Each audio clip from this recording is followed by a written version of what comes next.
Welcome to App Stories, a weekly exploration of the world of apps. Today's show is brought to you by Balance. I'm John Voorhees, and with me is my co-host, Federico Viticci. Hi, Federico.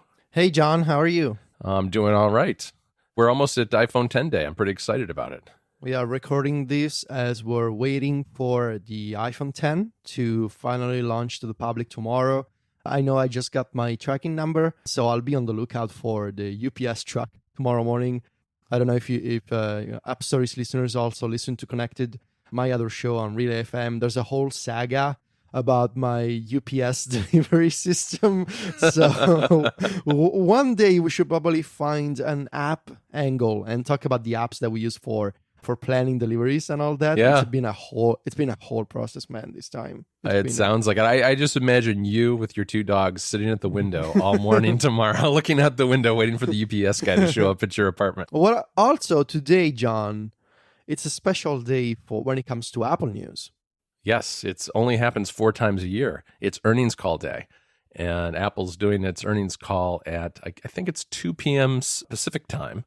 And so we cover that every year, and we've got a whole system set up that you and Graham Spencer came up with, I don't know, 2-3 years ago maybe, right? Maybe even more, 3-4 years ago, I would say. Okay. Yeah. It's interesting because it's the kind of setup that it only gets used 4 times a year. So there are aspects of it that are unique to things that we do at Mac Stories. And we thought we'd share a little bit about the apps and workflows that we use with listeners so you can get an idea of the kinds of things you can do, stringing these different apps together to do something like that. Because listeners might be familiar. We do probably, I think it's something like 30 charts that get published. And that's that's the lion's share of these apps that we use are to generate those charts very quickly.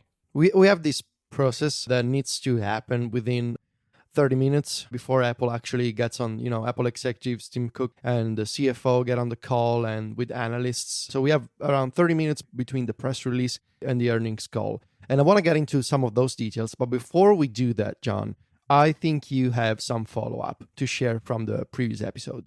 I do, and this is a real-life example of having too many apps on your Mac, which is... I mean, I've been telling you, but okay, sure. What's the problem here?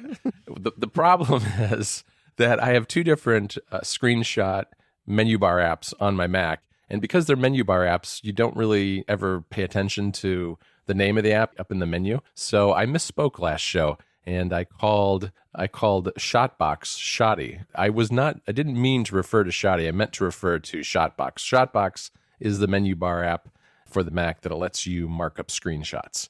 And it's a great app. It's free. So go out there and download it off the Mac App Store if you'd like. And Shoddy, though, is also a great app because I use it too. But it's a little different. It doesn't do markup. What it does is it has like a film strip almost of screenshots that sit in your menu bar. So you can just click the menu bar icon and you'll see a long thumbnail list of all your screenshots so you can drag them out easily. It's a good app too. It's $1, but it's not the one that I was talking about during the show last week. So sorry for that, but you can't go wrong having both these apps on your Mac, I think. So how many apps do you have on your Mac? Did you share the number? There's no way to count it like you can on the... Well, you can go into the applications folder and select all and see what happens. Would you like me to do this live on the show? Well, I think you really should do this live. Just open the Finder, go into applications. Right, I'm doing it right now. I'm going to throw out a number live. I'm going to do it's over 100. Yes. I'm going to say 150. Okay, you're wrong. It's 216.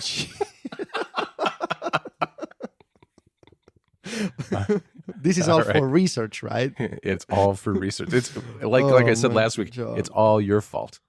No, it really is because it's all about Mac Stories. It's your fault, Federico. Sure. All right. Moving on. We'll leave it at that. We'll fight about this later. Mm-hmm. So moving on. Right. Yes. Apple earnings calls. The process is split up into 2 parts. So the way that this happens, Apple announces a few weeks before that they're going to have an earnings call where they are going to share the financials for the last quarter. They're going to say how many iPhones they sold, how many Macs, how many iPads, and basically how much money they made.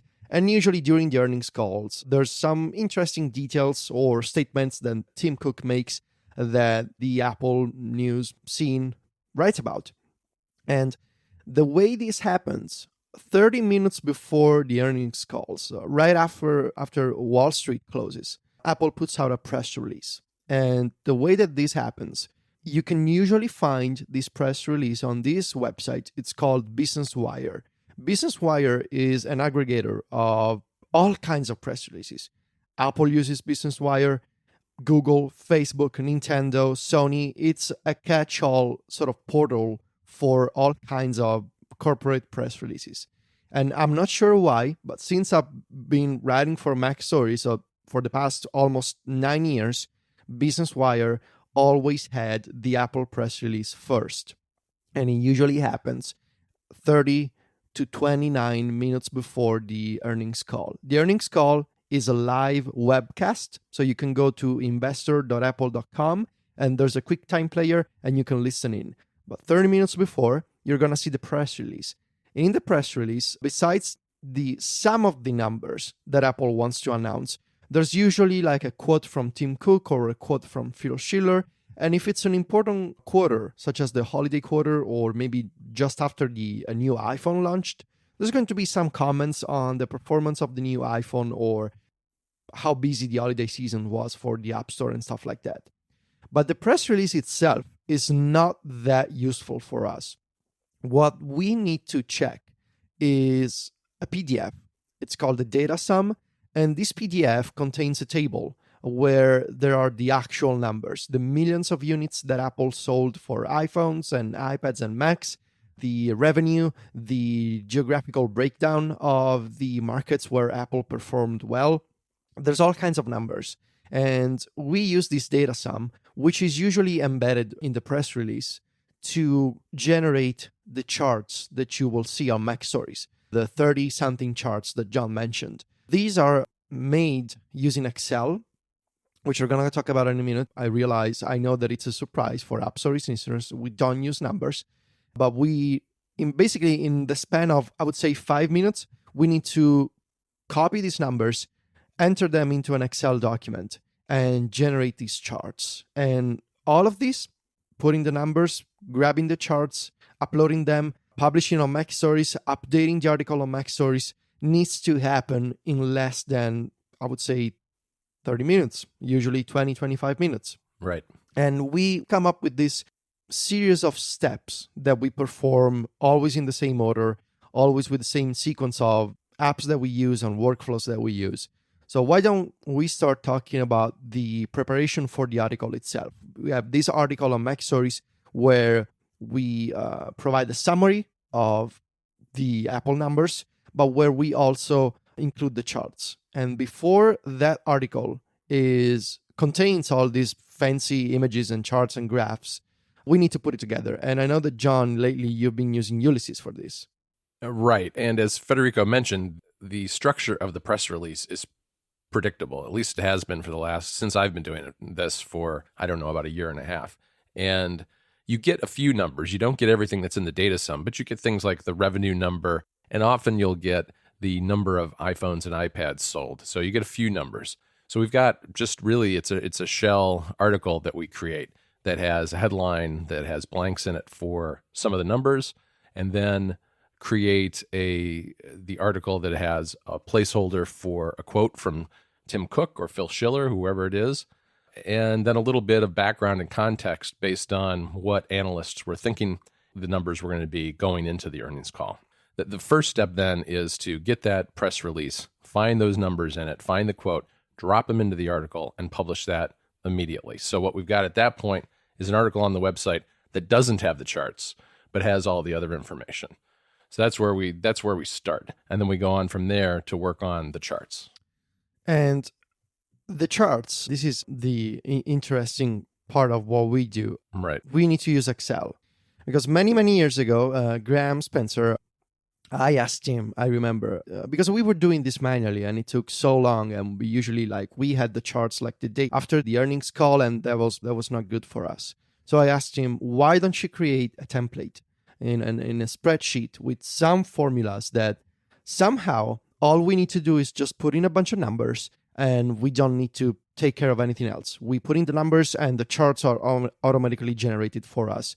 So I can just copy the chart and save it somewhere else. And he said, okay. And he came back a few weeks later with this master template that is like this huge document that I'm not sure how it works, but it's got this insane amount of columns and rows. And the way that it works for us, we just need to go into a quick entry box and just put in numbers, and stuff happens. This is the way that I like to think about. Stuff just happens. I'm not sure what details are. There's a lot of formulas. There's a lot of data in the document because it keeps track of like a historical database of previous Apple quarters and previous Apple numbers. And the spreadsheet knows that we only want to, for example, visualize the past 12 quarters in the charts. So every time there's a new quarter, the old one is automatically discarded from the chart. It's really nicely done. Yes, you obviously don't totally understand how it works, Federico, because it's not so automatic. There is a lot of front-end work that goes into making sure those columns disappear. Oh, yeah?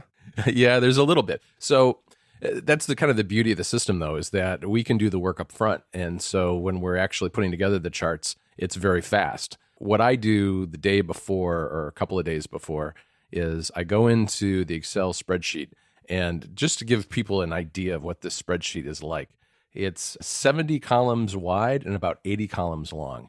And it's got every revenue, unit sale, regional sale, all that stuff that you see in an earnings call, all of it going back all the way to, I think at least the early 90s for Apple for that whole span of time. So it's an enormous historical document of the financials of Apple. What we do is there's two things. First of all, well, I'll get to the entry when we actually deal with it on the day of. But the day before, what I do is there's always one new row that has to be added because that last row gets auto-populated when we do the entry during an earnings call. And so before the next earnings call, I have to go in, add a row basically that doesn't have the formulas in it, and just put the historical data in. So there's 15, 20 numbers I have to put in. But then probably the most tedious part is dealing with the charts because the charts, while they auto-generate, the ranges of data that are used to create them don't change automatically. So if I didn't go back in and change them, the colors would be off because the highlighted quarters would be shifted by one. So the colors will be in the wrong place. And there will be, instead of 13 quarters, there'll be 14 quarters. So I have to go in and adjust the formulas for each of the charts to drop off the oldest quarter and then change the colors as well. And once you've done this, when it's Apple earnings day, when the data sum comes out, you just take the numbers and you put them into the quick entry. And that takes about like a few minutes, I guess. It only takes about, 3 minutes, 4 minutes, 5 minutes, something like that. It takes no time at all to put the numbers in. I guess probably the more time-consuming part is actually moving the charts into the article, but we'll get to that in a second. Mm-hmm. So the way the quick entry works is, so this is a tabbed spreadsheet. The one I've just been describing, which is 70 columns by 80 rows, is the one we don't touch except for that one time when I update it. It stays there and it's got all the data in it. And there's another tab with the charts. But the first tab is the quick entry tab. And what it does, it's set up to look just like the data sum PDF that we get from Apple. So what we can do is just go in there and change those numbers to reflect what we get on earnings day. And those numbers are grabbed by the spreadsheet and dropped into all the formulas in the giant spreadsheet. So those numbers all update, and then the charts also update. So actually putting in the data only takes a couple of minutes, really, because it's maybe 15 or 20 numbers. Thanks to Balance for sponsoring App Stories this week. Balance is a wallet for all the world's currencies and tokens. You may have heard about cryptocurrencies like Bitcoin and some of the newer ones like Ethereum. There's a revolution coming in the financial industry, and Balance is leading the way. There's a lot of buzz about cryptocurrencies and blockchain apps, but most people aren't using them yet. That's something that Balance is going to change. Balance is a beautifully designed Mac app that sits in your menu bar and gives you quick access to all your financial accounts and blockchain balances in one single place. It's a one-stop destination. Whether you want to check your balance at your local bank or your Bitcoin balance, you can access it all from this handy app. An iOS app is coming soon too that will allow you to do the same thing from an iPhone or an iPad. You can get the Mac app and sign up for Balance at their website. That's bal.money/appstories. On top of that, if you sign up before the end of the week, Balance will give you $2 of Ether for free to experiment with in the app. The website again is bal.money/appstories. Thanks again to Balance for supporting the show. So the time-consuming part is taking the charts from Excel and turning them into images that can go on MacStories. And this is where my workflow comes in. I had this idea a couple of years ago of, can I automate this process of grabbing the charts from Excel and somehow turning them into JPEGs or PNG files that I can upload and quickly insert on my article on MacStories. And the realization for how I could do this came with iOS 9 and Split View. So I created this workflow where we can place Excel and workflow next to each other. And something that I don't remember if I discovered this or someone told me on Twitter, but if you select a chart in Excel and you copy the chart to the clipboard, then if you use in workflow the get clipboard action combined with get images from input, the chart that you copied in Excel will be exposed as an image in workflow, like an actual image representation of the chart.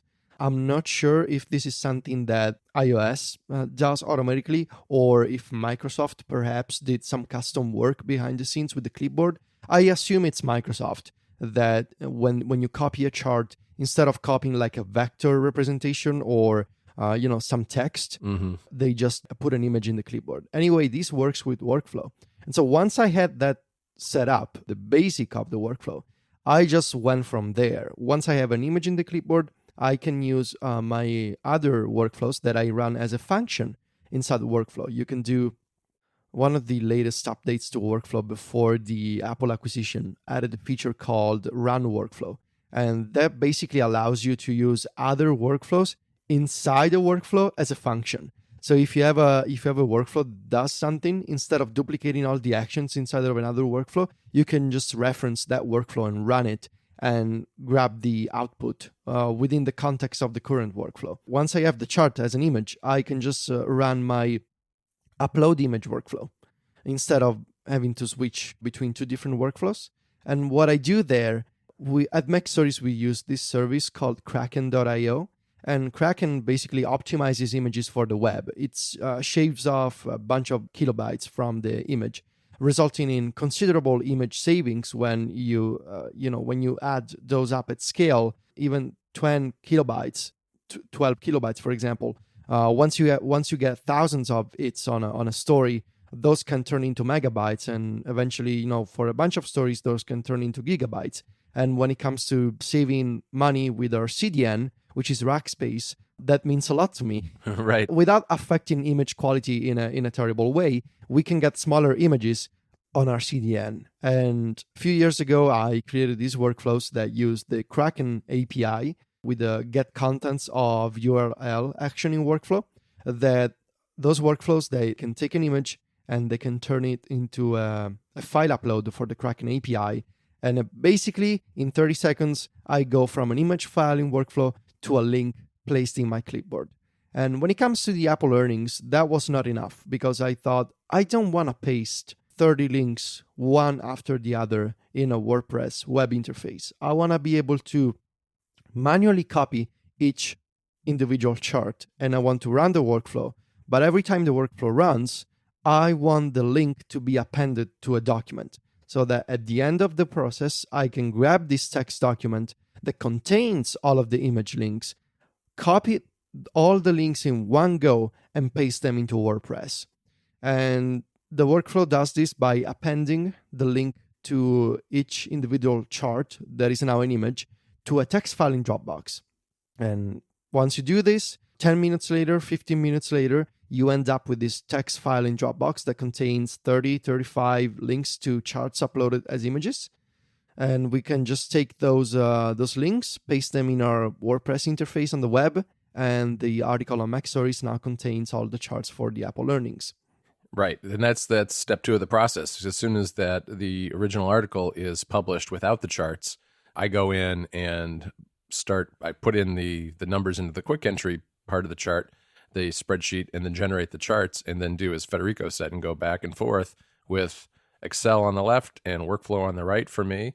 I copy a chart, I run the workflow, and I do that over and over for each of the charts, just scrolling through. And, because it's uploading the images to Crack and Rackspace, it takes a few seconds for that to happen. And that's why, because of the number of charts, why it takes maybe 15, 20 minutes total. And usually I'd say that process, if I'm going methodically but quickly through it, gets me finished right around 10 minutes before the earnings call starts, maybe 5 minutes before the earnings call starts. You paste the long list of URLs into WordPress, hit update, and all the charts appear on the website. And from there, we just listen to the call and grab quotes off of Twitter to supplement the article with some insights from analysts and other people on the web.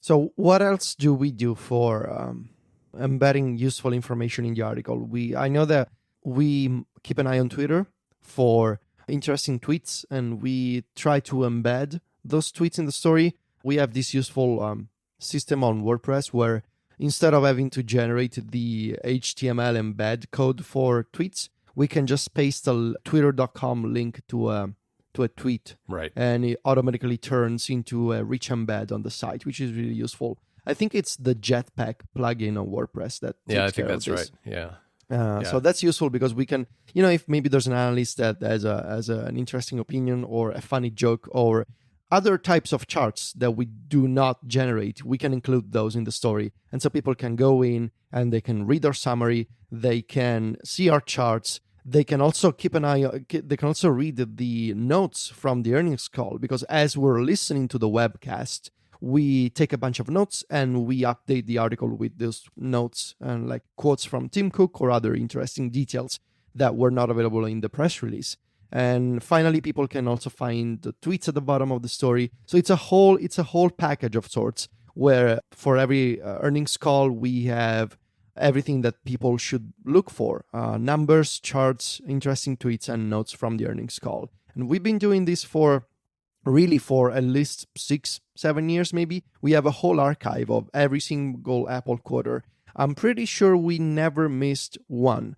There was only a problem for me a few years ago. It was around this time of the year. Italy changed to daylight savings time before the US, and I did not realize that this would affect the earnings call. So I was like, I told Sylvia, hey, we need to go buy some pasta because we don't have pasta for dinner. So we went to the supermarket and I told her, oh, it's fine. We'll be back in 30 minutes so I can prepare for the Apple earnings call. And as I was I remember this scene very clearly. As I was picking up some spaghetti from the shelf, I got the notification that the Apple press release was out. And I stared at my iPhone. I was like, oh, the time change. And so I was really upset at myself, and I went back home quickly and I posted all my charts and all my numbers as the call was in progress, which was not ideal, but out of principle, I didn't want to miss the earnings call because it's a tradition. I've been doing it for years, and I want to have a full archive on MacStories. Yeah, no, that makes sense. We're in that situation now. It's good that I'm doing it, not you, because you changed time last weekend, but we haven't yet in the U.S. So yeah, it's nice the way the article lays out, because we start out kind of at high level stuff at the very beginning, which gives some context and also gives you just the basic numbers if that's all you care about, and then we go into the charts. And then we get into the real detail that's kind of a roundup of everybody's hot takes and thoughts about the numbers down below with the Twitter stuff, as well as interesting quotes from the call itself, which starts at the top of the hour. So this whole process starts, as Federico said at the outset, starts half an hour before the earnings call starts. The charts and summary are all done by the top of the hour. And then we spend the next, the calls are usually like 45 minutes to an hour. The next hour listening and collecting more things. That's a little more relaxed. It's a little hectic the first half hour, but we get it done. Yeah. And really the moral of the story is that the turning point for us was when we started using automation for the process. First with Excel and with all these formulas that make the chart generation easy. and later with Workflow and Excel in split view to be able to generate these images quickly and upload them, grab a text file and paste all the links. So in 2 separate instances, we were able to make the process better by using automation. So yeah, that I guess that sort of encapsulates what I like to do at MacStories. Use automation as much as possible, even for earnings calls. So John, I thought to round up this episode, why don't we talk about 2 app releases or app updates that we like? And if you allow me to go first, I want to talk about Newsify. Yeah, I want to hear about this because I've been digging in deeper with InnoReader lately, and I've also used Newsify in the past, and I want to hear a little bit what's been changing over there. So Newsify, I'm sorry to tell you that it does not support InnoReader. It only works with its own. It's an RSS reader that only supports its own sync service, which is, I think, Newsify.co, and Feedly, which is the most popular Google Reader replacement. And I've been playing around with Newsify again. I'm on the test flight beta that is going to, I think this is pretty much public because the developer has a lot of testers. The next version is going to add iPhone X support and drag and drop on the iPad to pick. This is what I mentioned recently that I would like to have, to be able to pick up an article from the article list and drop it somewhere else on the iPad so I can share the link to the story. And really, this beta was the reason why I started exploring Newsify again. I think there's 2 unique features about Newsify as an RSS reader. It's free to download with a subscription. And the subscription allows you to access these 2 powerful features, which are full text extraction and full text search. And they both depend on each other. This is useful for RSS feeds that are truncated, that they have a break in the story and that they force you, when you're reading an article via RSS, you usually see read more on the web. So you cannot read the full story in the feed, but you need to jump to the website, to the web page, because the website owners, they want a page view and they don't want to show you the full article in the feed. And Newsify, if you become a subscriber, it's got this feature that takes care of extracting the full text of the story for you and allow you to read articles in full within the app. Instead of having to jump to Safari View Controller to read a web page, you can do it all from the RSS reader itself. And what I like about this feature is that there are a lot of settings in Newsify, like really a lot of settings, almost too many. And one of those options is you can define individual sources for text extraction.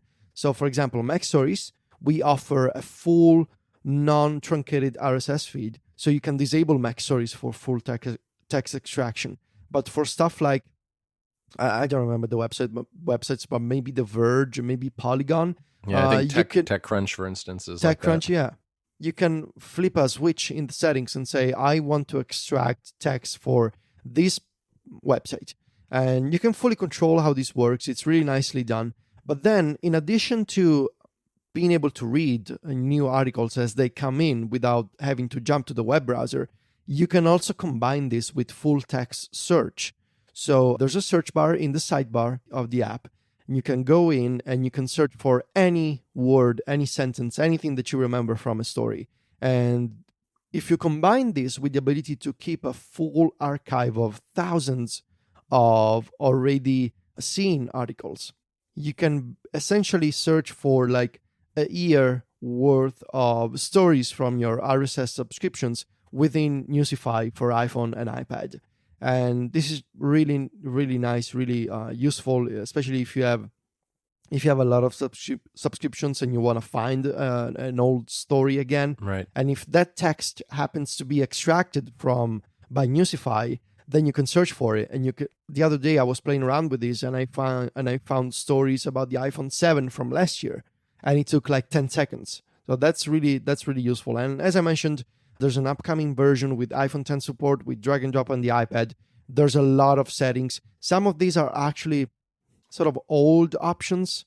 Like you can still enable the old school custom share sheet if you don't want to use the native one, because this app has been around for a long time, way before iOS 8. And there's like some classic theme options if you want to have like a skeuomorphic design in the app. So you can tell that the developer has been keeping around this app for a long time, and there's a lot of settings that predate iOS 8 and iOS 9, but there's also new options being added all the time. As I mentioned, iPhone 10, iPad, of course it works with split view. There's an Apple Watch app if you want to have news on your wrist. So I would say, especially if you use Feedly and if you're interested in the idea of text extraction and full text search, Newsify, they have a free trial. So you can download the app for free, try the subscription stuff for like a week, and then you can decide if you like it or not. Well, that sounds really interesting. I think it sounds like a great research tool too, especially with the full text extraction. Yeah. So I wanted to give a quick update on Twitterrific for macOS because I reviewed this a few weeks ago and 5.1 is already out. And what it does is it addresses one of my main criticisms of the original app, which was that it didn't have any way to edit or manage mutes and muffles within the app itself. It always has, it's synced. The original version did sync them over from iOS, but you couldn't create them on the Mac. But now you can. So muffles are unique to Twitterrific, and they're really cool. It actually lets you essentially mute users or hashtags or domains, clients, all sorts of things, keywords. I mean, you can even use regular expressions with it. And what it does is when you muffle a particular keyword, for instance, it finds those in your timeline and it collapses them down. So you still see this little bar that shows that there is a tweet there that's hidden, and you can click on it to expand it and read it if you want. But it's not gone like it is from most apps that do strict muting. If you go into the preferences of Twitterrific, though, you can go into the mute and muffle tab, and you can change the muffles into, I guess, traditional mutes so that they're just gone from your timeline. And it's kind of a nice way to fine-tune exactly what you're seeing in your timeline, because there are times when you might not want to see the latest political news, but you want it there in case you want to just take a quick peek. So you don't see all of the headlines, but you can go in and selectively pick ones you want to see or something like that. So I'm really glad to see that has been added, and it syncs over iCloud. So you've got that both on iOS and the Mac. I still wish you could toggle the muffles within the app itself. What you have to do is go into the preferences to deal with that. In the timeline itself, there's an action menu button in the top right corner of a tweet. It's a little 3-dot button. And when you click on that, it gives you options of what to muffle, and you can create the muffle there. But if you want to undo it, there's no way to toggle it off. You have to go into the settings in order to do that. The other thing I guess I'd like to see at some point is time-based mutes, which I know Tweetbot has, and I use a lot. Yeah. Where somebody who's a friend of yours and you like to follow and you don't want to unfollow goes off on the deep end and on Twitter, and you're like, I'm just going to give this person a timeout for 24 hours, right? And you're like, look, I love you, but just shut up for a day. Exactly, and that's a very powerful tool, and I use it a lot, and I wish I had that on Twitterrific too. But I've really enjoyed Twitterrific overall on macOS because Tweetbot has had a few bugs and glitches, especially since High Sierra. They're nothing major, but it hasn't seen an update in a while on the Mac, and I've found Twitterrific is fresh, new, and shiny, and it takes some getting used to if you've used a different Twitter client because it does things a little differently. But it's really good, and it handles things like media very well, and I've been enjoying using it.